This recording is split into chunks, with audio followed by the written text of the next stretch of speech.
warahmatullahi wabarakatuh. Perkenalkan, nama saya Nurja Pambi dari kelas D Keperawatan Fakultas Ilmu Kesehatan.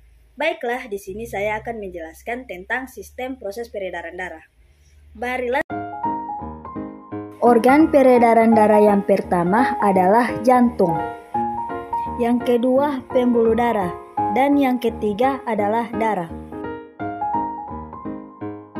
Jantung manusia terletak di dalam dada sebelah kiri. Jantung berfungsi untuk memompa darah ke seluruh tubuh. Dan jantung berukuran sama seperti kepalan tangan masing-masing. Dan jika jantung kita potong, penampakannya akan seperti ini. Jantung terdiri atas 4 ruang. Dan mudah untuk mempelajari tentang ruang jantung, maka penampakan jantung kita ubah seperti gambar berikut ini. Nah, mari kita bahas tentang masing-masing ruang jantung secara lebih detail. Yang pertama, serambi kiri. Yang kedua, serambi kanan. Yang ketiga, bilik kiri. Dan yang keempat, bilik kanan. Agar darah dalam jantung tidak tercampur, maka jantung mempunyai katup atau sekat. Berikut adalah masing-masing letak katupnya.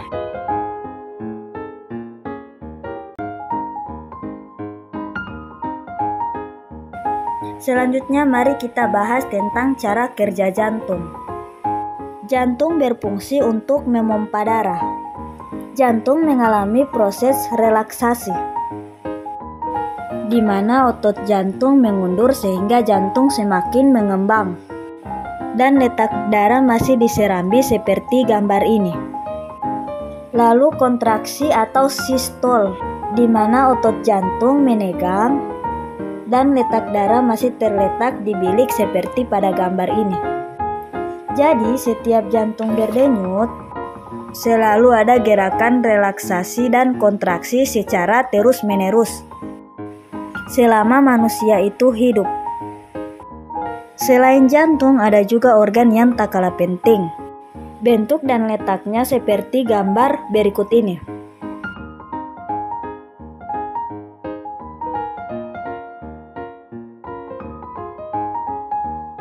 Nah, sekarang kita akan belajar tentang pembuluh darah. Pembuluh darah yang pertama adalah pembuluh darah arteri atau pembuluh nadi, yaitu pembuluh darah yang membawa darah keluar dari jantung, biasanya berwarna merah. Terlihat itu ada pembuluh nadi terbesar, yaitu pembuluh nadi aorta. Pembuluh nadi, lalu ada pembuluh kapiler. Pembuluh kapiler adalah pembuluh yang menghubungkan pembuluh darah langsung ke organ tubuh manusia. Pembuluh ini sangat kecil sekali. Lalu kemudian ada pembuluh balik yang kembali ke jantung.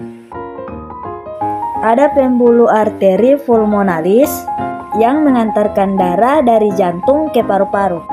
Ada juga pembuluh vena pulmonalis yang mengantarkan darah dari paru-paru kembali ke jantung. Dan berikut adalah proses saat jantung berdenyut. Seperti yang sudah saya jelaskan dari awal, jantung berfungsi untuk memompa darah. Saat relaksasi, bentuk jantung mengembang dan darah masih di serambi kanan dan serambi kiri. Katup terbuka, lalu darah menuju bilik. Saat dekontraksi, bentuk jantung mengucup dan darah mulai dipompa keluar dari jantung menuju pembuluh darah, ke paru-paru dan seluruh tubuh, lalu kembali ke jantung lagi. Proses tersebut terjadi secara terus-menerus setiap jantung berdenyut. Darah di serambi kiri menuju ke bilik kiri, lalu menuju ke pembuluh darah, berkumpul sementara di aorta, lalu ke seluruh tubuh melalui pembuluh nadi atau arteri. Setelah itu mengalir pembuluh balik atau vena menuju serambi kanan,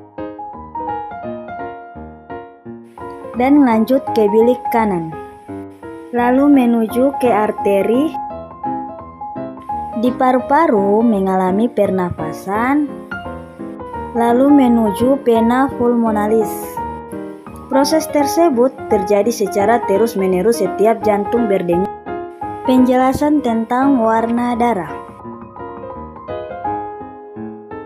Jika darah berwarna merah atau O2, jika darah berwarna biru maka darah tersebut mengandung karbon dioksida atau CO2. Berikut adalah penjelasan tentang warna darah pada peredaran darah. Saat darah menuju paru-paru, darah masih berwarna biru, sehingga banyak mengandung karbon dioksida. Tetapi saat kita bernafas, kita menghirup O2 atau oksigen.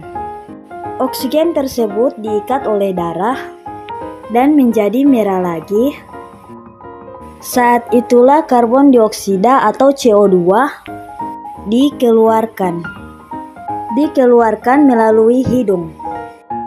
Di saat yang bersamaan, saat darah menuju ke seluruh tubuh, kecuali ke paru-paru, karena banyak mengandung oksigen. Tetapi saat oksigen dan sari-sari makanan dipakai oleh tubuh, darah banyak mengandung karbon dioksida.